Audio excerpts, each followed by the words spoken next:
মেমারি 265 নম্বর বিধানসভা কেন্দ্রের দুর্গাপুর অঞ্চলের বেনাপুর গ্রামে দীর্ঘদিনের রাস্তার সমস্যাকে কেন্দ্র করে এলাকাবাসীর মধ্যে ক্ষোভের সঞ্চার হয়।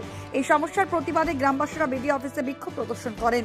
এই পরিস্থিতিতে মেমারি বিধানসভার মনোনীত প্রার্থী রাসবিহারী হালদার উদ্যোগী হয়ে সমস্যা দ্রুত সমাধানের আশ্বাস দেন। ইতিমধ্যে সংশ্লিষ্ট রাস্তার অনুমোদন সম্পন্ন হয়েছে এবং খুব শীঘ্রই নির্মাণ কাজ শুরু হবে বলে জানানো হয়েছে।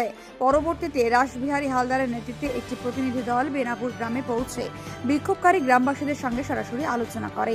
প্রতিনিধি দলে উপস্থিত ছিলেন জেলার যুব সহসভাপতি জিতেন্দ্র সিং, মেমারি 1 নম্বর ব্লকের সংখ্যালঘু সেলের সভাপতি নবাব সিরাজউদ্দৌলা এবং জেলা পরিষদের সদস্য বিমল সরেন।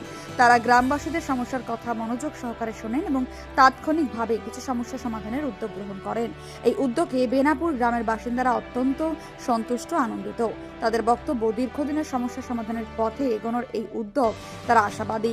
পাশাপাশি রাসবিহারী হালদারের প্রতি আস্থা প্রকাশ করে আসন্ন নির্বাচনে তাকে বিপুল ভোটে জয়ী করার প্রত্যয় ব্যক্ত করেছেন গ্রামবাসীরা। Bureau report, Memari update news.